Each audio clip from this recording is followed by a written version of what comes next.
हरे कृष्णा।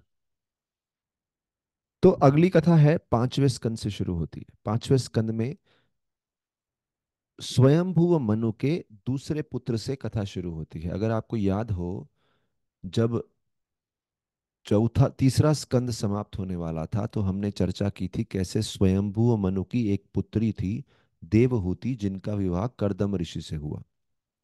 और दूसरी पुत्री उनकी थी प्रसूति और आकुति, जिनके बारे में भी हमने उनके विवाह के बारे में पढ़ा। और आगे जाके हमने दक्ष से उनका विवाह हुआ, और उसके बाद आगे चल के हमने देखा कि कैसे उनकी पुत्री सती हैं। तो वो सब हमने विस्तार में, अभी मैं उसमें विस्तार में नहीं जा रहा।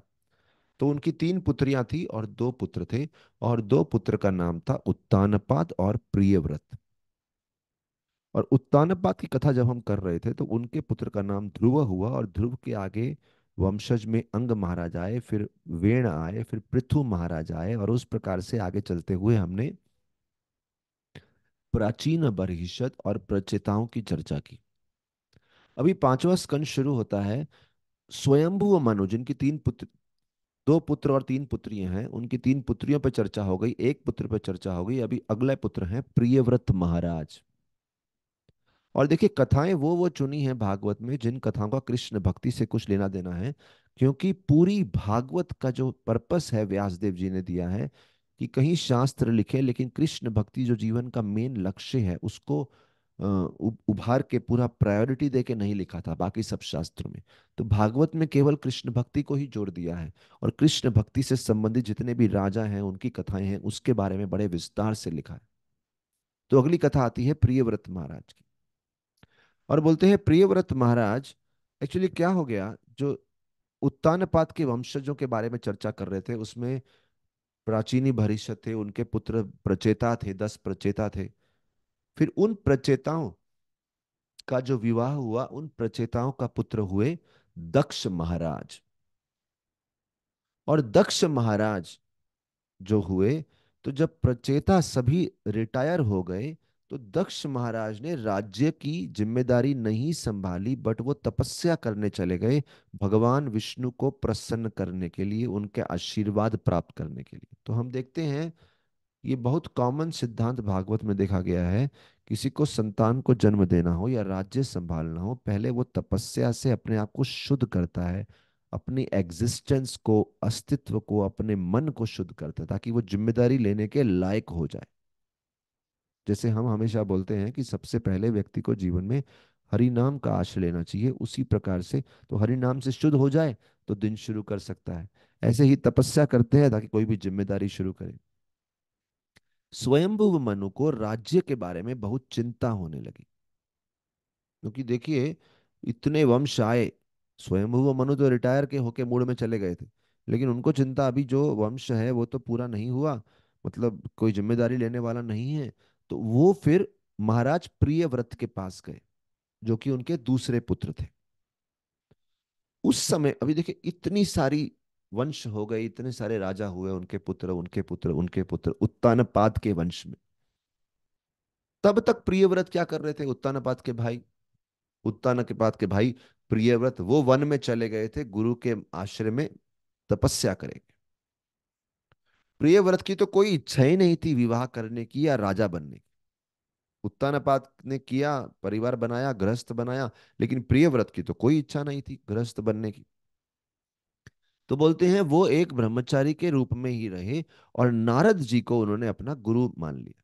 और नारद जी के मार्गदर्शन में उन्होंने आध्यात्मिक ज्ञान प्राप्त किया, और भगवान कृष्ण की बहुत अच्छे से उपासना करी। वो हमेशा कृष्ण कथा में लीन रहते, उन्हें और किसी चीज में कोई इंटरेस्ट ही नहीं था। उनकी बस यही इच्छा थी कि मैं प्रियव्रत महाराज को राजा बना दूं। हाँ सॉरी, प्रियव्रत महाराज की कोई इच्छा नहीं थी, लेकिन स्वयंभुव मनु, जो उनके पिताजी काफी समय बाद वहां से मिलने के लिए आए, और उनकी इच्छा थी कि अब कोई राजा नहीं है गद्दी पे, दक्ष भी चले गए, तो अब हमें प्रियव्रत महाराज को राजा घोषित करना चाहिए। क्योंकि देखिए, समाज में जितना साधु संतों की जरूरत है, उतना ही एक अच्छे राजा की जरूरत है। और हम देख सकते हैं, जब जब देश में कोई अच्छा राजा रहा है, कोई अच्छा लीडर रहा है, तो साधु संत भी अपना यज्ञ अच्छे से कर पाए। इसलिए बोलते हैं जो लीडर नेता या किंग रहते हैं वो एडमिनिस्ट्रेशन संभालते हैं, ब्राह्मण लोग विद्या संभालते हैं, और वैश्य लोग धन संभालते हैं। तो सभी की जरूरत है। धन देंगे तभी तो कितने सारे धार्मिक अनुष्ठान पूरे होते हैं। अच्छा एडमिनिस्ट्रेशन व्यवस्थापन होगा तभी पूरा होएगा। So everybody has to work in team. और पूरा टीम साथ में नहीं चलेगा तो पूरा समाज टूटने लगता है। We all depend on each other. तो एक दृष्टि से जहाँ ब्राह्मणों को ऊंचा बताया गया है, ऑफ कोर्स जाति ब्राह्मण को नहीं, गुणों के ब्राह्मण को ऊंचा बताया गया है। साथ ही साथ ये बात भी देखने को मिलती है कि सबको इक्वल भी बताया गया है। क्योंकि अगर सबको सम्मान नहीं मिलेगा तो mutual cooperation, mutual team work नहीं रहेगा। तो स्वयंभू मनु देख रहे थे कि कोई एडमिनिस्ट्रेशन के लिए अच्छा राजा होना चाहिए। तो वो कहाँ पहुंच गए? जहां प्रियव्रत महाराज तपस्या कर रहे थे। और प्रियव्रत महाराज ने अपने ब्रह्मचार्य के लिए कौन सी जगह ढूंढी थी? गंधमादन पर्वत, दूर, शहरों से दूर। यहाँ पे एक सुंदर बात आती है। अक्सर साधु वैरागी लोग शहरों में नहीं रहा करते थे। अभी इस्कॉन में देखेंगे या प्रचार वाली संस्थाओं में प्रभुपाद जी की कृपा से ऐसा सिस्टम बनाया है कि जो वैरागी लोग भी हैं वो उस समय के वैरागी जैसे नहीं है कि चलो सब वन में चले जाएं। क्योंकि आजकल वैसा वैराग्य ज्यादा रिकमेंडेड भी नहीं है। आजकल क्या है कि समाज में रह के समाज के साथ मिलजुल के प्रचार कार्य की सेवा करो। लेकिन जनरली वैरागी आश्रम के लिए बेटर हमेशा ये रहा गया था उस समय कि आप लोग रिटायर होके कहीं तो वन में चले जाओ। तो ये गंधमादन पर्वत में बैठे थे। और वो तो ठान के बैठे थे, उनको बहुत आनंद आ रहा था। ऐसा नहीं कि वहां बैठे हैं और स्मरण हो रहा है कि काश मुझे महलों में जाने को मिल जाए, यहाँ पे बहुत कष्ट हो रहा है। इसे बोलते हैं हायर टेस्ट। इसलिए प्रभुपाद जी बोलते थे एक वैरागी के मन में ऐसी इच्छा नहीं आनी चाहिए किसी धनी व्यक्ति को देख के कि अरे मुझे भी काश ऐसा धन होता, मेरा भी ऐसा परिवार होता। बोले वो उचित इच्छा नहीं है। इसलिए व्यक्ति को अपने मन में अच्छे से कृष्ण भक्ति के प्रति हायर टेस्ट डेवलप होना चाहिए। हायर टेस्ट, एक उच्च रुचि। और वैरागी को ही क्यों, अगर कोई गृहस्थ भी है तो अलग अलग कर्मा से लोग गृहस्थ के पास, किसी के पास बहुत धन है, किसी के पास कम धन है, किसी का छोटा घर है, बड़ा घर है। सबको कृष्ण भक्ति का टेस्ट लगना चाहिए, ताकि लोग एक दूसरे के घर पे जाके ये नहीं सोचें कि अरे ये इतने अच्छे हैं, हमारे मन में भी ऐसी लालच आ जाए। ऐसा भी गृहस्थ को भी नहीं होना चाहिए। इसी प्रकार से किसी के घर भोजन लेने जाते हैं तो व्यक्ति को इस इच्छा से नहीं जाना चाहिए कि अरे वो तो बहुत अच्छा भोजन खिलाएंगे, तो वहां जाके भोजन करेंगे। ऐसी इच्छाएं भी नहीं होनी चाहिए। सो पॉइंट इज, व्यक्ति को कृष्ण भक्ति का टेस्ट होना चाहिए और समाज की सेवा में जहां भी रहना पड़े वहां रहना चाहिए। तो ये गंधमादन पर्वत में रहते थे। मनु महाराज प्रियव्रत के पास पहुंच गए और वो सोच रहे थे अभी क्या स्ट्रेटेजी अपनाएं, क्योंकि पिता को पुत्र से ऐसा काम करवाना है जिसकी वो इच्छा नहीं रखते। लेकिन पुत्र का जो काम है वो भी अच्छा चल रहा है, ऐसा नहीं कि पुत्र कोई गलत रास्ते पे है। और मनु महाराज वो जानते हैं। क्योंकि देखिए कभी कभी होता है एक अधर्म से धर्म की तरफ, अगर पुत्र जो है अनेक नशे में डूबा है, गलत आदतों में, तो पुत्र को उसमें से निकालना। दूसरा क्या होता है, पुत्र ऑलरेडी अच्छे काम में है लेकिन एक दूसरा अच्छा काम है उसको बहुत अभी प्रायोरिटी देना है, तो उसको बोलना कि अभी ये छोड़ के यहाँ पे आ जा, वो भी एक चैलेंज होता है। Because somebody likes to do a certain kind of seva, और उनको बोलो ये सेवा छोड़ के ये सेवा करो। तो मनु महाराज प्रियव्रत महाराज के पास आ गए।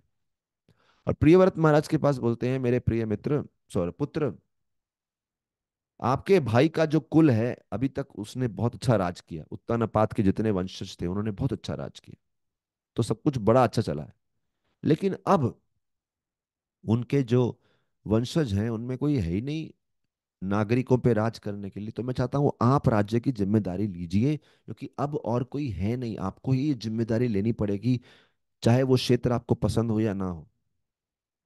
अच्छा ऐसा नहीं कि सिर्फ थोपना है उनके ऊपर, वो ये देख रहे हैं कि उस पुत्र में वो गुण हैं जो एक राजा में होने चाहिए। तो this is also encouraging, he has the qualities of a king.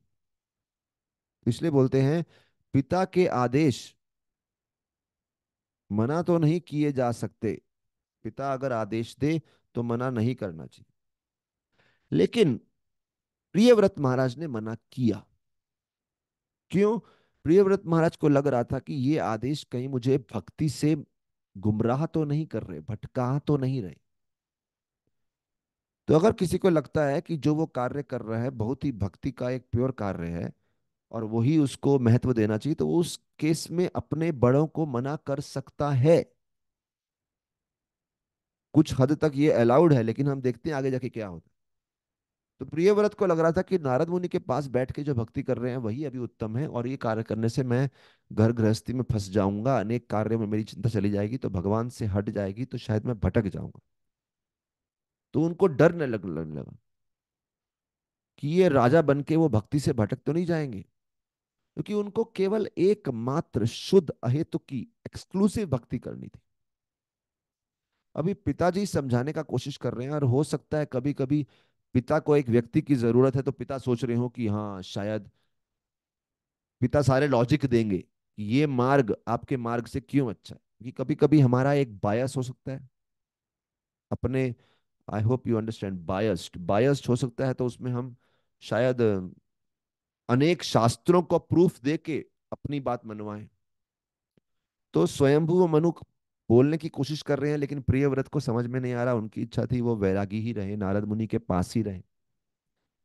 ये भी अगला पॉइंट हो गया कि आप किसी को कन्विंस करने जा रहे हैं, शास्त्रों को यूज कर रहे हैं, लेकिन हो सकता है आप शास्त्रों के केवल वो वाक्य पढ़ रहे हैं जिससे आपकी इच्छा पूरी हो, स्वयंभू मनु की इच्छा पूरी हो। तो इसमें अगर हम किसी को आदेश दे रहे हैं शास्त्रों के आधार पर दे रहे हैं, लेकिन हमें अपने अंदर झांक के देखना चाहिए कहीं हम शास्त्रों का अपनी इच्छा पूर्ण कराने के लिए तो प्रयोग नहीं कर रहे।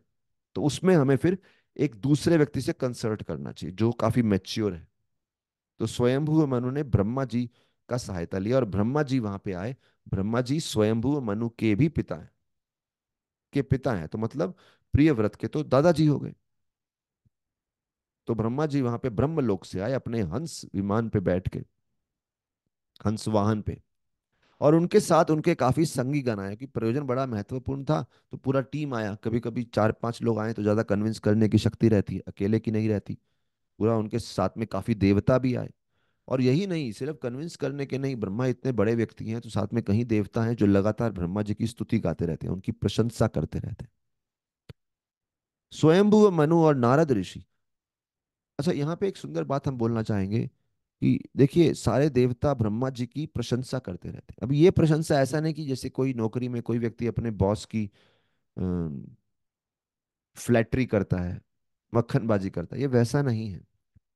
ये एक धर्म है, ये एक धर्म है। जैसे हमें हमसे बड़े जो हैं या फिर कोई देवता हैं, भगवान हैं, उनकी स्तुति करना चाहिए, उससे हमारा हृदय शुद्ध होता है, हमारे अंदर जो स्वामित्व भाव है वो कम होता है। We should always take pleasure in glorifying our superiors. हमारे ऐसे वरिष्ठों की महिमा गान करने में हमेशा खूब आनंद आना चाहिए, और जब मौका मिले करना चाहिए, हमारे प्यूरिफिकेशन के लिए।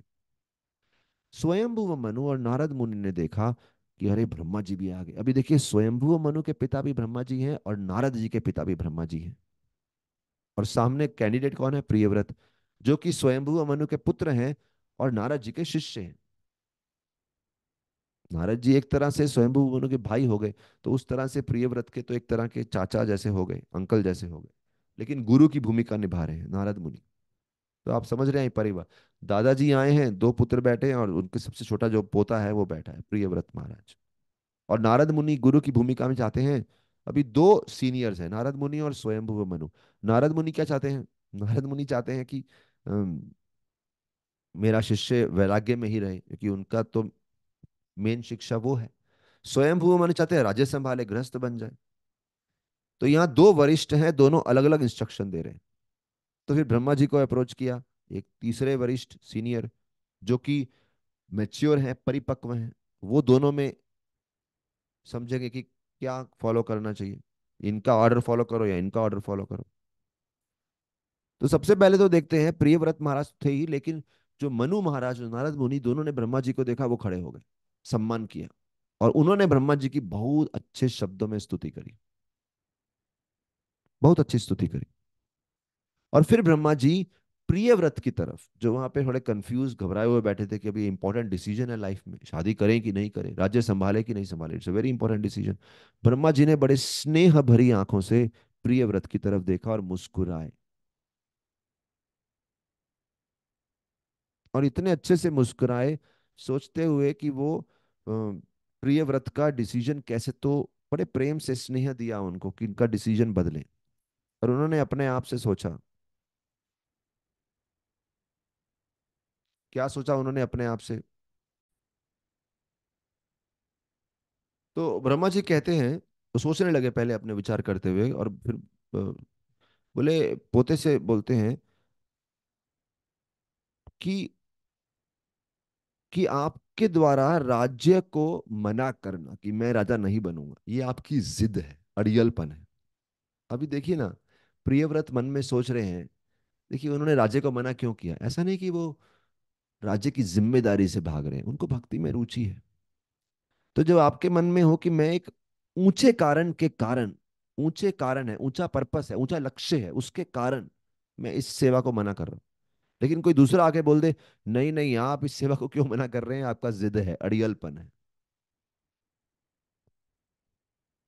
तो बड़ा सुंदर ब्रह्मा जी सोचते हैं, बोले तुम मेरा पोता है, ये तुम्हारा अड़ियलपन है, तुम्हारी जिद है कि तू ये सेवा नहीं करेगा राज्य की, और मेरी जिद है कि तुझसे राज करवाऊंगा। और सोचते हैं, देखते हैं, ब्रह्मा जी मुस्कुराते हुए एक्चुअली विचार कर रहे हैं उस समय मन में। तब तक ये मन में ही बोल रहे हैं, प्रियव्रत से बोले नहीं। बोल रहे हैं, तेरी जिद है राज नहीं करेगा, मेरी जिद है तेरे से ये राज्य संभलवाऊंगा, जो तुम्हारे पिताजी का, भाई का दिया हुआ है, वो मैं तुम्हारे को संभालने को बोलूंगा। और फिर ब्रह्मा जी बोलते हैं, देखते हैं किसकी जिद जीतती है। और वैसे भी हम देखते हैं, दादा और पोता में ऐसा मजाक कभी कभी चलता है, बहुत प्रेम होता है। कभी कभी पुत्र जो है पिता से डरता है, लेकिन दादाजी से बड़ा प्रेममय वातावरण, वार्तालाप हो सकता है। और ब्रह्मा जी उस समय बड़े ही दयामय दृष्टि से प्रियव्रत की तरफ देखे, और फिर बोले, अभी तक तो विचार किया था, फिर बोलते हैं, और उसमें स्पष्ट बोले, बोले भगवान की इच्छा है इस समय कि आप ये राज्य संभालें। है ना, कभी कभी हम देखते हैं किसी ऐसी परिस्थिति में आ जाते हैं जिस परिस्थिति से बाहर नहीं निकल सकते, हम कहीं तरीकों से उससे बाहर निकलने की कोशिश करते हैं, तो हमें उसको भगवान की इच्छा भी समझनी चाहिए। और यहाँ तो ब्रह्मा जी आके बता रहे हैं, बोले अब काल आपको जिस मोड़ पे लाके खड़ा कर दिया है, that is supreme lord's desire. और भगवान की इच्छा से आप जिस परिस्थिति में आके पड़े हैं इस समय, भगवान की इच्छा को तो कोई मना नहीं कर सकता, आपको उसका सामना करना चाहिए, उसका पालन करना चाहिए। अच्छा, फिर प्रियव्रत को, प्रियव्रत सोचेंगे, अरे क्या मुझे क्यों पालन करूं? प्रियव्रत को ब्रह्मा जी बोलते हैं, अरे आप क्या, हमें भी समय समय पर, ब्रह्मा जी बोलते हैं, मैं, शिव जी, मनु, नारद मुनि, तो सामने मनु खड़े हैं, नारद मुनि खड़े हैं, शिव जी खड़े हैं, ब्रह्मा जी खड़े हैं, हमको कई बार ऐसे मोड़ का सामना करना पड़ा जब वो करना नहीं चाहते थे कार्य, लेकिन अपने परिस्थिति को भगवान की इच्छा मानते हुए वो कार्य कर ही दिया, करना ही पड़ा। इसलिए हम सब को भगवान के आदेशों को कभी नहीं हम टाल सकते। अच्छा, फिर कोई सोचेगा भगवान के आदेश मतलब ये तो बहुत ही अत्याचारी भगवान हुए, हमेशा क्यों उनके आदेश माने हम लोग? फिर ब्रह्मा जी बड़ा सुंदर बोलते हैं, ब्रह्मा जी बोलते हैं कि भगवान को कोई अत्याचारी अ, शासक मत समझना, he is our well wisher. अगर भगवान हमें किसी ऐसी परिस्थिति में डाल दिए जो हमें पालन करना ही पड़ेगा, समझो भगवान हमारे शुभ चिंतक है, हमारे बुरे के लिए कुछ नहीं करेंगे। और इसलिए जो परिस्थिति हमारे सामने आती है, उसके ऊपर श्रद्धा रख के उसको पालन करना चाहिए। और इस प्रकार से प्रियव्रत की चिंता को एड्रेस करते हुए जो उनकी स्पिरिचुअल लाइफ के बारे में थी, तो अभी तक उन्होंने भगवान Krishna instruction, supreme Lord instruction के बारे में बोला। अब अगला पॉइंट उठाते हैं, क्योंकि प्रियव्रत के मन में चिंता होगी, ठीक है, सुप्रीम लॉर्ड का ऑर्डर हो सकता है, पर भगवान तो ये भी चाहते हैं कि हम स्पिरिचुअल लाइफ का पालन करें। अगर मैं माया में फंस गया तो, अगर मैं इतना डूब गया, भगवान को भूल गया तो ब्रह्मा जी बड़ा सुंदर बोलते हैं, बोले कृपया ये मत सोचो कि बड़ा राज्य आपको भक्ति से विचलित कर देगा, क्योंकि जो लोग राज्य में राज करते हैं, गृहस्थ का जिम्मेदारी संभालते हैं, लेकिन साथ में एक अच्छा डिसिप्लिन रखते हैं, शिष्टाचार, और आत्म संयमी, सेल्फ कंट्रोल्ड रहते हैं। गृहस्थ की जिम्मेदारी में पूरी तरह से डूबो, लेकिन दो चीजों को साथ में रखो, डिसिप्लिन, शिष्टाचार, और सेल्फ कंट्रोल, आत्म संयम। जैसे हम लोग का शिष्टाचार होता है, डिसिप्लिन होता है, क्या होता है कि चलो इतना समय दिन का हमारे जप के लिए या शास्त्र सुनने के लिए या शास्त्र पढ़ने के लिए, हफ्ते में इतना कथा सुनेंगे 2 बार, तो ऐसा कुछ डिसिप्लिन होता है। और कोई चीजें जो गलत हैं वो काम नहीं करेंगे, तो आत्म संयम, सेल्फ कंट्रोल। तो बोले जो ये चीज साथ में रखते हैं, उनको गृहस्थ जीवन और भौतिक जगत के अनेक राज कारोबार जो हैं, वो उनको हानि नहीं कर सकते, माया में नहीं फंसा सकते। इसलिए हमेशा श्री कृष्ण का आश्रय भक्तिमय भाव से लेते रहो, आप भक्ति से कभी विचलित नहीं होंगे। So discipline, self control and practicing shelter of Krishna with devotion. Devotion मतलब डिवोटेड, हम समर्पित हैं आपको प्रसन्न करने के लिए, जैसा भी प्रसन्न करना है, पाथ ए और पाथ बी, मार्ग ए या मार्ग बी। और इस प्रकार से एडवाइस करते हुए, जब ब्रह्मा जी एडवाइस कर रहे थे, ब्रह्मा जी के बड़े स्पष्टता से लॉजिक दिया उन्होंने। और इसमें हमने आज संक्षिप्त में 2 बातें चर्चा की। भगवान का इंस्ट्रक्शन सबको फॉलो करना पड़ता है, और दूसरा माया में कैसे ना पड़े। ये सब जब समझ गए प्रियव्रत महाराज, तो प्रियव्रत महाराज ने ब्रह्मा जी के सामने सर झुकाया और पृथ्वी पे शासन करने के लिए तैयार हो गए। और स्वयंभु व मनु भी बड़े प्रसन्न हो गए, खुश हो गए, और उनकी भी चिंता शांत हो गई कि अरे राज कौन करेगा, इतना बड़ा राज्य संभालना है, पूरी मानव जाति को संभालना है। मनु मतलब मानव जाति के राजा है। अच्छा, अभी कौन रह गया अकेला? नारद मुनि, क्योंकि नारद मुनि के शिष्य चले गए वहां से, आश्रम से चले गए ना अभी तो। लेकिन नारद मुनि को कोई ऑब्जेक्शन नहीं था, कि उनको भी समझ गया भगवान की इच्छा क्या है, बड़ों की इच्छा क्या है, ब्रह्मा जी आए हैं, लॉजिक क्या है। और इस प्रकार से ब्रह्मा जी ने प्रियव्रत को पूर्ण रूप से कन्विंस कर दिया। और ब्रह्मा जी एक तो लॉजिक दिया, और प्रियव्रत की महानता देखो, उन्होंने ओबीडियंस दिखाया। भक्ति के नाम पे वो डिसोबीडियंस भी दिखा सकते थे। बड़ा मुश्किल होता है। आपने कुछ विचार रखा है, ईगो, ईगो का जनरली लोग बोलते हैं अहंकार। सिंपल शब्दों में ईगो क्या है? पहचान। अगर आपने अपनी एक पहचान बना रखी कि मैं कौन हूं, मैं वैरागी हूं, या मैं इस प्रकार का कार्य करता हूं, मेरी ये पहचान है, मेरा ये टैग है, लेकिन कोई आपको बदल दे ना, सो अपने आप को ढालना उसमें, उसके लिए 2 गुण चाहिए, ओबीडियंस चाहिए, सेल्फलेसनेस चाहिए, निस्वार्थ भाव और आज्ञाकारी होना चाहिए। और प्रियव्रत ने ये दोनों दर्शाई। अगर वो भक्ति करते वन में रह के और ब्रह्मा जी की बात पालन पालन नहीं करते, तो बाहरी दृष्टि से तो भक्ति कर रहे हैं, लेकिन एक्चुअली वो स्वार्थी हो रहे हैं, निस्वार्थ नहीं हो रहे, क्योंकि समाज को उनकी जरूरत है। इसी प्रकार से यहाँ पे स्वार्थी माना जाएगा उनको। लेकिन अगर वो वहां जंगल में रहते, बाहरी दृष्टि से चाहे लगेगा कि नहीं नहीं, ये तो बड़े विरक्त हैं। तो जब उन्होंने सब छोड़ के राज्य में आ गए, बाहरी दृष्टि से लगेगा देखो ना, लालच में आ गए राज्य की। लालच में नहीं आए, बल्कि निस्वार्थ की इच्छा कुछ और थी, कर कुछ और रहे। और ओबीडियंस, बड़ों ने बोला वो पालन किया। और ब्रह्मा जी बहुत प्रसन्न हुए, तो खूब आशीर्वाद दिया उनको, और ब्रह्मा जी वहां से प्रस्थान किए। और नारद मुनि के आशीर्वाद से, नारद मुनि की आज्ञा से, स्वयंभुव मनु ने, अच्छा ऐसा नहीं कि प्रियव्रत चले गए और नारद मुनि से भी आशीर्वाद लिया कि आप प्रसन्न हैं कि नहीं, मैं ये डिसीजन चेंज कर रहा हूँ, ब्रह्मा जी के पास रहूंगा, सॉरी, ब्रह्मा जी के कहे अनुसार पिता की आज्ञा पालन करने जा रहा हूं। तो गुरु जी को आशीर्वाद लिया, गुरु जी ने बोला यस आई एम सेटिस्फाइड। तो नारद मुनि का भी आशीर्वाद लिया, है ना। ऐसा नहीं कि एक का पालन किया, दूसरे को ठेंगा दिखाया, okay sorry, you are disappointed, I am going, आप रहो जंगल में, मैं तो राज करूंगा अभी। नारद मुनि का आशीर्वाद मिला, उसके बाद ही गए स्वयंभू मनु ने प्रियव्रत महाराज को राजा बनाया। इसलिए बोलते हैं, जो व्यक्ति अपने आप को पूर्ण रूप से समर्पित करता है महान लोगों की आज्ञा का पालन करने के लिए, उसे खूब आशीर्वाद मिलता है। प्रियव्रत महाराज ने राज किया, बड़े कमिटमेंट से राज किया, ये भी इंपॉर्टेंट है, कमिटमेंट से राज किया। ऐसा नहीं ढीले ढाले बैठे हैं मूड खराब करके, अरे हम कहाँ थे, हम फंस गए इसमें। कमिटमेंट बहुत इंपॉर्टेंट। कमिटमेंट मतलब कमिट, उस कार्य को सक्सेसफुल करने के लिए कमिटमेंट दिखाया आपने। मतलब अपना जी जान लगा देंगे, टाइम देंगे, मन देंगे, एनर्जी देंगे, उत्साह देंगे, दैट इज कमिटमेंट। शादियां भी की, 2 शादियां हुई उनकी, उनके 13 पुत्र हुए, एक बेटी भी हुई, 1 डॉटर 13 सन्स, सब कुछ किया। मतलब राज्य बनाया, परिवार की पोषण किया, सब कुछ किया।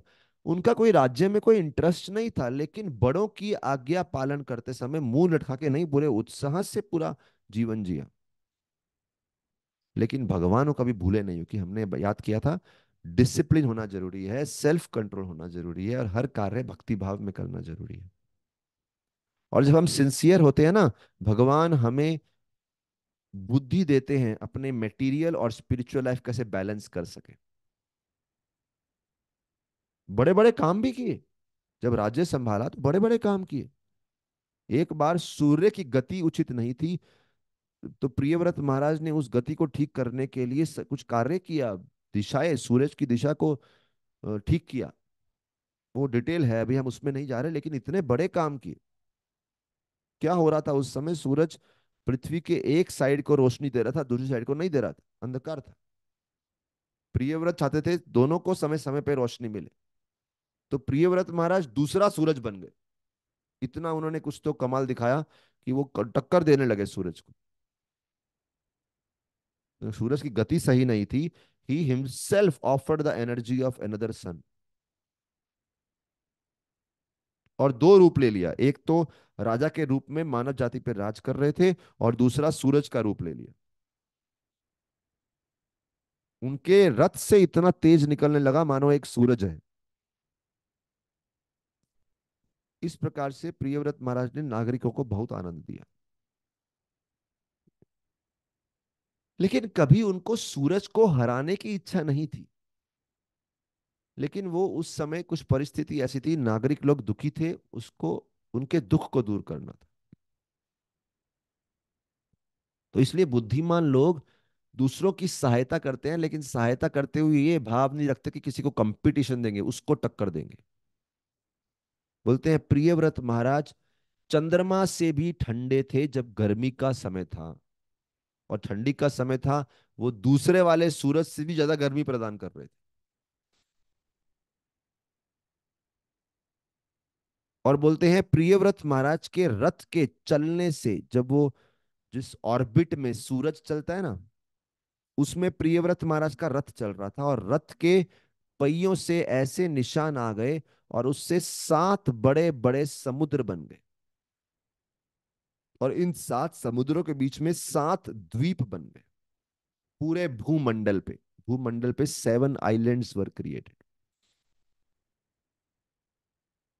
तो ये टेक्निकल बातें थोड़ा हमें समझना मुश्किल होगा, लेकिन पॉइंट क्या आ रहा है, जब प्रियव्रत महाराज एक तो तपस्या की है, तपस्या करने से बड़े बड़े कार्य करने की शक्ति आती है, वो एक पॉइंट है। और दूसरा पॉइंट क्या आ रहा है कि जब गृहस्थ जीवन में गए तो कुछ ठंडे नहीं थे, काम करना था तो पूरा शक्ति से करना था, बड़े बड़े कार्य किए। नॉट दैट मैं तो भक्त हूं, मैं किसी चीज में रुचि नहीं लूंगा। Big actions based on his capacity. और तीसरा पॉइंट आ रहा है कि ये भी दिखाना चाह रहे हैं कि जैसे भगवान के पास शक्ति रहती है बड़े बड़े कार्य करने की, भगवान अपने भक्तों को बड़े बड़े कार्य करने की शक्ति देते हैं, इसे बोलते हैं एम्पावरमेंट। शक्त्यावेश अवतार, आवेश, एक शक्ति का आवेश किसी में आ जाए।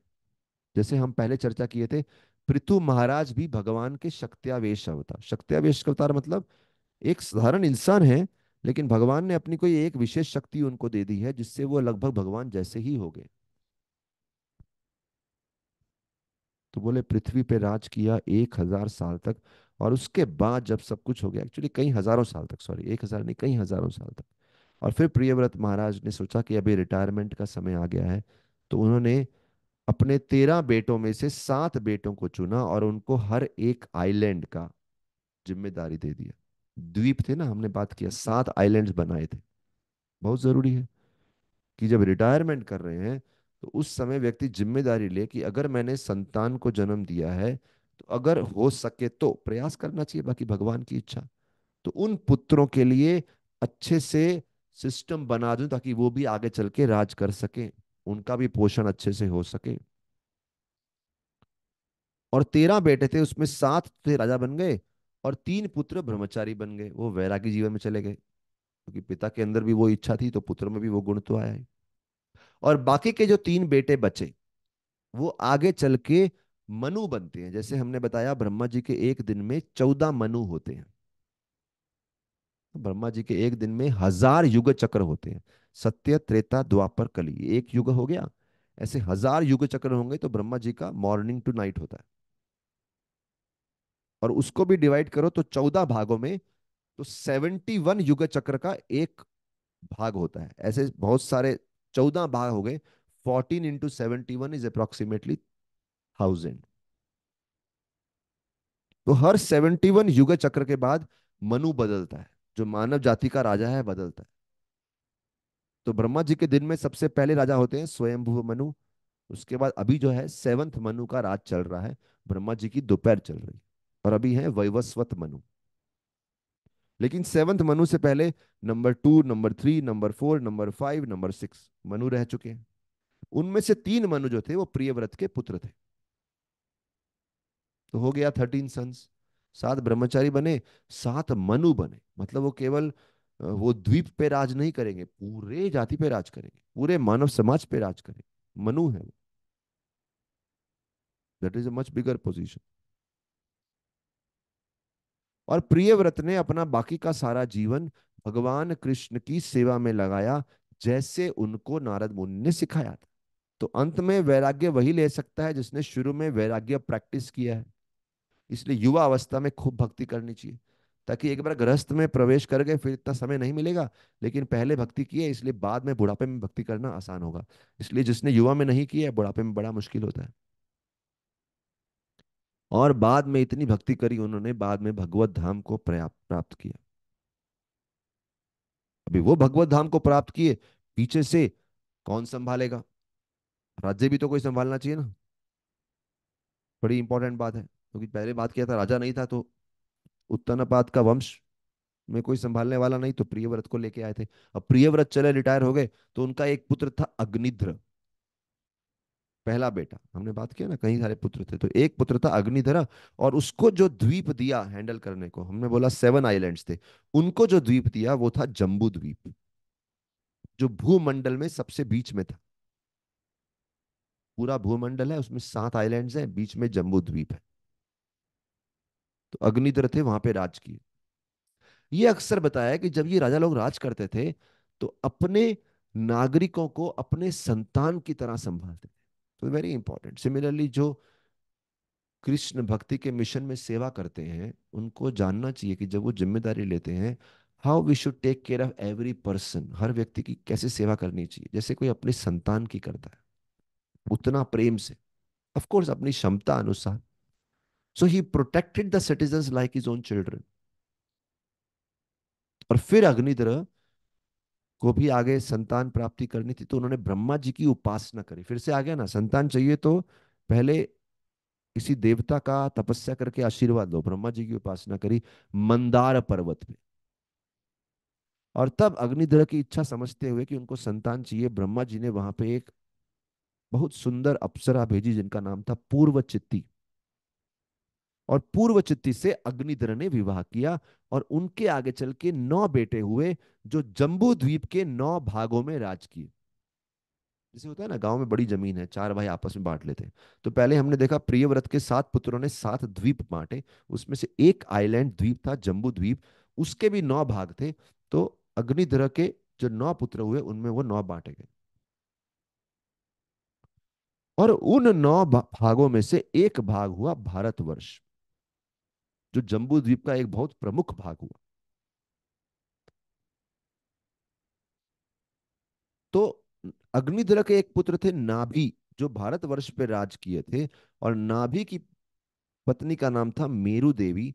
और नाभि और मेरु देवी को भी संतान चाहिए थी। और उन्होंने कुछ बहुत उत्तम ब्राह्मणों से इच्छा रखी कि हमको एक ऐसा यज्ञ चाहिए जिससे विष्णु की एक ऐसी कृपा प्राप्त हो कि हमें भगवान जैसा ही कोई संतान चाहिए।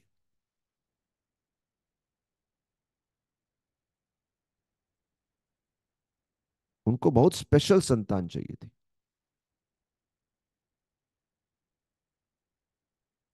बिल्कुल भगवान जैसी। तो बहुत सुंदर बात है।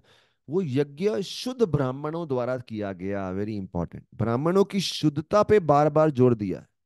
प्योर ब्राह्मण्स जो यज्ञ कर रहे हैं, उन्होंने जब तो प्योरिटी, तो इसलिए हमें जानना चाहिए, हम भक्ति कर रहे हैं, हमें अपनी कलाएं नहीं बढ़ानी है।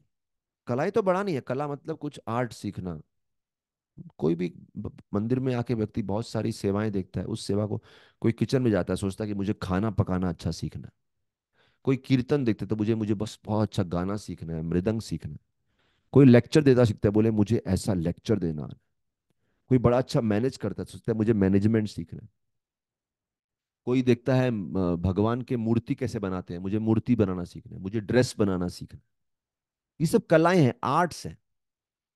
लेकिन सिर्फ आर्ट्स सीखना वो भक्ति का लक्ष्य नहीं है। भक्ति का सबसे पहला लक्ष्य है अपनी प्योरिटी को बढ़ाना, अपनी शुद्धता को बढ़ाना, जिसमें अपना ईगो कम कर सके, अपनी वासना कम कर सके, और भगवान के नाम के प्रति श्रद्धा बढ़ा सके।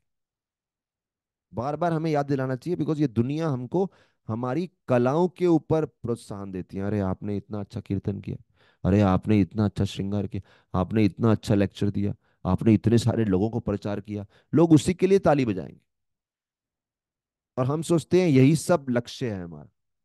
बट बार बार याद दिलाया गया है, ये सब लक्ष्य नहीं है। तो बाहर भी लोग बड़ी बड़ी कंपनी खोलते हैं, वो भी बहुत सारे लोग खड़े कर देते हैं, वो भी बहुत सारा दुनिया को अपना फॉलोअर बना लेते हैं। तो हम यहाँ पे फॉलोअर इकट्ठे नहीं आए, दुनिया से ताली बजवाने नहीं आए, अपना प्यूरिटी बढ़ाने आए। और बहुत कठिन है, बार बार हम फिसलेंगे, बट याद दिलाना है अपने आप को कि हमें अपना प्यूरिटी बढ़ाना है। तो उन्होंने प्योर ब्राह्मणों को बुलाया और उनसे यज्ञ करवाया, क्योंकि यज्ञ ही एक माध्यम है विष्णु को प्रसन्न करने का। जैसे हम यज्ञ करते हैं तो संकीर्तन यज्ञ वो भी एक यज्ञ है। Yajna is a way to please Vishnu. तो बहुत सुंदर यज्ञ किया,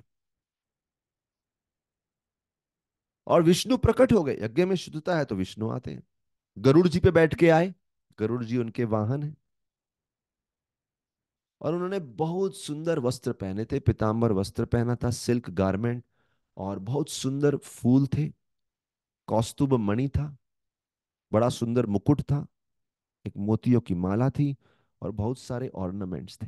हाथ में शंख था, चक्र था, गदा था, पद्म था, चार हाथ। और उनको देख के नाभि महाराज और जो पुरोहित यज्ञ कर रहे थे और बाकी सब, उनको ऐसा लगा भगवान के ऐश्वर्य को देखे कि हम लोग कितने गरीब हैं। ऐसा नहीं कि उनके लालच हो गई, कहने का मतलब उनका ऐश्वर्य फीका पड़ गया। नाभि महाराज बहुत बड़े राजा थे, पूरे भारतवर्ष पे राज कर रहे थे। ठीक है, पूरा भूमंडल है। फिर हमने द्वीप की बात करी, उसमें 7 द्वीप हैं, उसमें एक जम्बू द्वीप है। जम्बू द्वीप में 9 भाग हैं, उसमें से एक भाग हमने देखा भारतवर्ष, जिस पे राज कर रहे थे नाभि महाराज। और वो नाभि महाराज, उनको इतना छोटा महसूस हुआ, भगवान इतना ऐश्वर्य। इसलिए बोलते हैं हमें कभी घमंड ही नहीं होगा जब हम भगवान को ज्यादा से ज्यादा समझेंगे, कि भगवान के दर्शन करेंगे, उनका ऐश्वर्य, उनकी कृपा, उनकी महानता, हम जितने भी बड़े हों कितना छोटा महसूस करेंगे। Oh we are so small. Unparalleled beauty, अतुलनीय सौंदर्य, पूरा आंखों को चकाचौंध कर दिया, सबके हृदय संतुष्ट हो गए। भगवान क्या है, रेसिप्रोकेशन करने के लिए रेडी रहते हैं। आप अच्छा यज्ञ करो, अच्छा संकीर्तन करो, अच्छा कीर्तन करो, कोई भी सेवा करो, भगवान रेसिप्रोकेट करेंगे। You do it nicely, no. अभी नाभि महाराज ने सभी शुद्ध ब्राह्मणों को, पुरोहितों को एकत्र किया था यज्ञ करने के लिए। तो वो ही पहले भगवान से बात किए, नाभि महाराज डायरेक्ट बात नहीं की, बोले आप बात कीजिए भगवान से। तो उन्होंने, ब्राह्मणों ने स्तुति करना शुरू किया, भगवान आए हैं नाभि महाराज को, हमने तो कभी बात नहीं करी, आप करिए भगवान से। तो वो सब प्रार्थना किए, बोले हे भगवान हमारा सम्मान स्वीकार कीजिए, हम तो आपके सेवक हैं, वी आर योर सर्वेंट्स। पहली बात घोषणा कर दी, हम आपके सेवक। भगवान को आश्वासन दिया, हम यहाँ स्वामित्व लेके नहीं बैठे, भगवान बनने नहीं आए, we are here just to serve you. तो कोई सुपीरियर आते हैं तो उनको बताना चाहिए, we are here to serve you. Because इस जगत में हमेशा डाउट रहता है कि do you want to be a master, do you want to become the swami. और फिर भगवान के अंदर क्या विशेष है वो बताया, ऐसा मक्खनबाजी नहीं कर रहे, वो बता रहे हैं कि हाँ what is special about you. बोले आपका नाम, आपका रूप, आपके गुण बहुत दिव्य हैं, नेम फॉर्म क्वालिटीज। फिर बोलते हैं आपकी महिमा गान करने से बहुत ऑस्पिशियसनेस आता है, और हमारे सारे पाप मिट जाते हैं।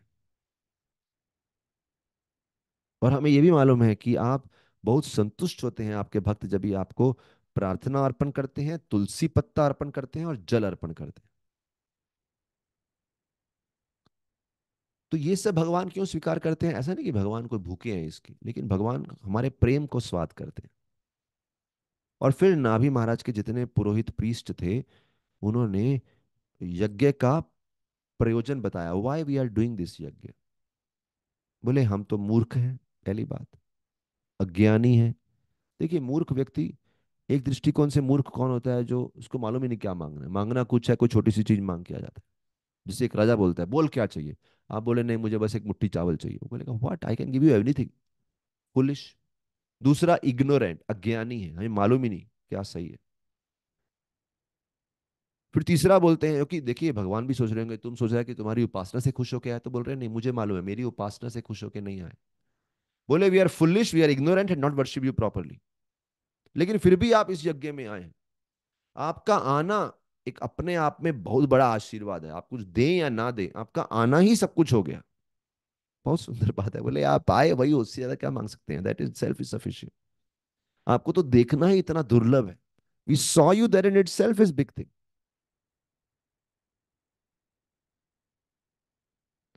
फिर मेन पॉइंट बोलते हैं, बोले हमने आपको यहाँ आमंत्रण इसलिए दिया है क्योंकि ये नाभि महाराज की इच्छा है, वो आपके जैसा पुत्र चाहते हैं। भगवान विष्णु बहुत प्रसन्न थे। वो फिर से बड़े करुणामय भाव में बोलते हैं, बोले आप सब तो उचित कोटि के ब्राह्मण हैं, वेरी हाईली क्वालिफाइड ब्राह्मण। देखिए उन्होंने बोला भगवान के गुणों के बारे में, आपके नाम, आपकी लीला, आपके गुण बहुत शुद्ध हैं। भगवान भी एक सुंदर फॉलो करते हैं, वो भी एनकरेज करते हैं। बोले हाँ यू आर क्वालिफाइड, ऐसा नहीं कि झूठ बोल रहे हैं, यू आर क्वालिफाइड। और बोले कि आपने यज्ञ किया है तो ये यज्ञ तो निष्फल नहीं जाना चाहिए, इट शुड कम ट्रू। आपने नाभि महाराज के लिए प्रार्थना की है कि मेरे जैसा पुत्र हो, लेकिन मेरे जैसे का बात ही नहीं है, क्योंकि मेरे जैसा तो और कोई है ही नहीं। इसलिए भगवान को बोलते हैं कि मतलब भगवान जैसा और कोई नहीं होता, भगवान स्वयं है या कोई दूसरा तो हो ही नहीं सकता। तो बोले मैं स्वयं नाभि महाराज का पुत्र बन के जन्म लूंगा। तो ये कह के भगवान वहां से अदृश्य हो गए। तो वो भगवान विष्णु नाभि और मेरी मेरु देवी के पुत्र के रूप में प्रकट हुए। और जन्म से ही उन्होंने भगवत्ता के लक्षण प्रकट किए, कैसे वो भगवान है। और बोलते हैं नाभि महाराज ने उनको नाम दिया ऋषभ देव। ऋषभ देव मतलब मनुष्यों में श्रेष्ठ, Rishabh the best of humans. नाभि बहुत आनंद में थे, है ना। इतने भगवान का दर्शन हो जाए, आनंद तो आएगा ही ना। Very very happy. इतने आनंद में थे कि उनकी इच्छा पूरी हो गई, एक अच्छा पुत्र मिलने की। बड़े स्नेह से उन्होंने पुत्र को बड़ा किया। और वो पुत्र भी साधारण मनुष्य की तरह ही रह रहे थे, उनको बड़ा किया और उनको ट्रेनिंग दिया कि कैसे नागरिकों का अच्छे से पोषण करना है। और फिर नाभि महाराज ने अपने पुत्र को ब्राह्मणों की संरक्षण में रखते हुए, सॉरी, मतलब सिटी, क्योंकि ट्रेनिंग कौन देगा? ब्राह्मण देंगे। क्योंकि देखिए क्यों ब्राह्मण देंगे? बिकॉज अगेन ट्रेनिंग में केवल टेक्निक इंपॉर्टेंट नहीं है, वैल्यूज इंपॉर्टेंट है, नैतिकता, मोरालिटी इंपॉर्टेंट है। और इसके लिए ट्रेनिंग प्योरिटी से होना चाहिए। तो ब्राह्मणों को दिया, those who are pure in their lifestyle, अपने जीवन में प्योर हैं, वो ट्रेनिंग दे। Okay, you first train in नैतिकता थी, अगेन अनदर ब्यूटीफुल, नैतिकता, मोरालिटी में ट्रेन करो, वैल्यू एजुकेशन दो। ऋषभ देव ने अपना एजुकेशन पूर्ण किया एक गुरुकुल में, और गुरु दक्षिणा भी दिया अपने गुरुओं को। और इतने अच्छा ट्रेनिंग ले लिया कि वो सभी सिटीजन्स में बहुत पॉपुलर हो गए। You know sometimes somebody lead so nicely, everybody loves, ऐसा लीडर होना चाहिए। तो बहुत पॉपुलर हो गए सिटीजन्स में, सब मिनिस्टर्स में पॉपुलर हो गए। और सब लोग उनको देख के इतने खुश होते, उनके अच्छे गुण देख के, और उनकी शक्ति देख के, उनके सौंदर्य को देख के, उनका नाम सुन के, उनकी प्रसिद्धि सुन के, उनका प्रभाव सुन के। तो सबसे पहले दो चीज बोली गई है, उनका पावर और स्ट्रेंथ था, और दूसरी तरफ गुड क्वालिटीज था। सो विच मीन्स ऐसा भी नहीं केवल गुड क्वालिटीज होनी चाहिए, टैलेंट भी सीखना चाहिए, कला भी सीखनी चाहिए। This is also important. इसलिए हम लोग भी देखते हैं इस्कॉन में कई सारे भक्त हैं, बहुत अच्छा जप करते हैं, बहुत अच्छा शास्त्र जानते हैं, लेकिन वो रेगुलर संस्था कैसे चलानी है उसमें ट्रेनिंग लेते रहते हैं, अनेक प्रकार की कलाएं सीखते रहते हैं। उस अल्टीमेटली समाज में कुछ योगदान देना है तो कला भी आनी चाहिए, सिंपल चीज है। कंप्यूटर यूज करना आना चाहिए, वो भी सीखना ही पड़ता है। टेक्नोलॉजी आनी चाहिए, कुछ ना कुछ तो सीखना ही पड़ता है, हर कोई कुछ ना कुछ कला सीखता रहता है। So anything which helps you in भक्ति। तो यहां देख रहे थे, इनके पास पवित्रता भी है, इनके पास कला भी है, और साथ ही साथ इनकी प्रसिद्धि और प्रभाव बढ़ रहा है, वो देख के citizen would become happy. This is also important. अगर आप किसी का इन्फ्लुएंस बढ़ता हुआ देखेंगे तो किसी को एनवी हो सकता है, अरे इनका इन्फ्लुएंस क्यों बढ़ रहा है इतना। आपके नागरिकों में से कोई आपसे एनवी कर सकता है। समटाइम्स हमने देखा है डिसाइपल्स बिकम एनवियस ऑफ गुरु, गुरु इतने फेमस क्यों हो रहे हैं, मैं क्यों फेमस नहीं हो रहा। So this is important, everyone became happy. और जब इतने सारे लोकप्रिय हो गए, तब नाभि ने देखा, सी देयरफॉर नाभि ने ऋषभ देव को राजा बना दिया। तो हम लोग यहाँ पे आजकल देखो, इस दुनिया में लोग डिमांड करते हैं, मुझे लीडर बनाओ, मुझे गद्दी दो, मुझे राजा बनाओ, या मुझे प्रमुख बनाओ, मुझे चीफ बनाओ, मुझे अध्यक्ष बनाओ। बट शास्त्रों में बोला है, you develop qualities like that ना, ऑटोमेटिकली समय आपको बना देगा। दुनिया बोलेगी इनको ही बनाना है, qualities should be like this. नाभि और मेरू देवी उसके बाद बद्री का आश्रम चले गए। देखो, भगवान उनके पुत्र के रूप में जन्मे हैं, लेकिन उन्होंने अपने जीवन का ड्यूटी भी निभाया। अभी वो रिटायरमेंट का समय आ गया, तो वो बद्री का आश्रम जाके अपना भक्ति करेंगे। और वहां पे बद्रिक आश्रम में भगवान ने कौन से अवतार हैं, नर नारायण, नर नारायण की पूजा की बड़े भक्ति भाव से, और फिर वैकुंठ की प्राप्ति की। तो इस प्रकार से ऋषभ देव के बारे में बड़ा सुंदर बताया, कैसे उनका जन्म हुआ, कैसे उनका ट्रेनिंग हुआ। बोलते हैं भगवान किसी के ऊपर डिपेंड नहीं करते, और वो किसी को ऑब्लाइज्ड भी नहीं है कि किसी ने कुछ किया तो भगवान बोले अभी कुछ करना पड़ेगा। जैसे आप किसी के घर पे गए, या कोई आपके घर पे आया, आप मिठाई लेके आया, तो आप बोलेंगे अरे हमें भी जाना पड़ेगा कुछ लेके। भगवान पहली बात तो किसी पे डिपेंड नहीं करते, है ना। जैसे अभी सपोज हमारा घर है, तो हमारे कोई, हम सोचे कोई कुछ लेके आना चाहिए हमारे लिए, तो मतलब हम उस पर डिपेंड करते हैं, अगर हम ऐसा सोचें तो। और दूसरा, अगर कोई लेके आ गया, तो फिर दूसरा ऑब्लिगेशन हो जाता है कि अरे अभी हमें भी कुछ करना पड़ेगा, ये हमारे घर पे मिठाई लेके आए, कपड़ा लेके आए, कुछ भी, एनीथिंग लाइक दैट। सो एक डिपेंड करना है, एक ऑब्लाइज होना है। भगवान ना तो डिपेंड करते हैं किसी पे, ना ऑब्लाइज है, मतलब एक तो किसी से कुछ चाहिए नहीं, और कोई ले भी आया तो कोई ऑब्लिगेशन नहीं है उनको। लेकिन भगवान को ही दोनों की जरूरत नहीं है, डिपेंडेंस और ऑब्लिगेशन। लेकिन फिर भी अगर कोई प्रेम से भगवान की उपासना करता है, वर्शिप करता है, भगवान प्रसन्न होते हैं। He likes that love, not that he leads that object. और उस प्रेम की खातिर वो उनकी सब इच्छा पूरी कर देते हैं। इसलिए बोलते हैं भगवान की जो ये मर्सीफुल नेचर है ना, टू रेसिप्रोकेट, दया दिखाना, यही मर्सी हमारी आशा है। This is our hope. His mercy is our hope. चिंतन करना चाहिए, सब लीलाओं पे चिंतन करना चाहिए, कैसे भगवान भक्तों से आदान प्रदान किए, तो उससे हमारे को होप मिलती है। और हम कैसे वो मर्सी, तो भगवान के पास मर्सी है, हमें होप है कि उनके पास मर्सी है, और वो मर्सी हमारे पास कैसे आएगी, जितना हम प्रेम से सेवा करेंगे। इस जगत में प्रेम बहुत सुपरफिशियल हो गया, लोग सोचते हैं गले लगाना, किसी को, किसी को चूम लेना, ये सब प्रेम है। लेकिन प्रेम इज, आप उसकी हर जरूरत को देखना, उसके डिटेल से उसको केयर करना, दैट इज प्रेम। It's not just artificial some physical expression. इसलिए बोलते हैं भगवान वैसे हम भौतिक जगत से बहुत दूर है, लेकिन कोई प्रेममय सेवा करे ना, भगवान बिल्कुल आपके बिल्कुल समीप है, बिल्कुल नजदीक है। इसलिए भगवान को बुद्धि से नहीं समझ सकते, प्रेम से समझते हैं। हम लोग क्या है, दिल और दिमाग गलत जगह पे लगाते हैं। दिल इस दुनिया में लगाते हैं, दिमाग भगवान में लगाते हैं। दिमाग से तो भगवान को समझ नहीं पाएंगे कि भगवान किस तत्व के बने हैं, कहाँ रहते हैं, कैसे रहते हैं, वो सब समझ में नहीं। प्रेम से सेवा करेंगे ना, दिल लगाएंगे भगवान में, भगवान हमारे नजदीक आ जाएंगे, सब समझ में आ जाएगा। नहीं तो प्रश्न ही उठाते रहेंगे, भगवान ऐसा क्यों, वैसा क्यों, वैकुंठ किधर है, हम विश्वास नहीं करते, इतने प्लेनेट्स कैसे हो सकते हैं, क्योंकि हम दिमाग लगा रहे हैं। और इस दुनिया में जहाँ दिमाग लगाना चाहिए, वहां दिल लगा बैठते हैं। हम देखते हैं कोई लड़का लड़की किसी से भी प्रेम कर बैठते हैं, बाद में धोखा मिल, दुनिया बोलती है धोखा मिलेगा, लेकिन वो दिमाग नहीं, उसको दिख रहा है धोखा मिल रहा है, दिमाग नहीं लगाता, दिल लगा के बैठा है, खुद को भी हानि दे रहा है, आत्महत्या कर रहा है, ऑपोजिट। सो दिल दुनिया में, दिमाग भगवान में, उल्टा करते हैं। हमें क्या करना है, दिल भगवान में, दिमाग दुनिया में। तो ऐसा है ये ऋषभ देव की जन्म की कहानी।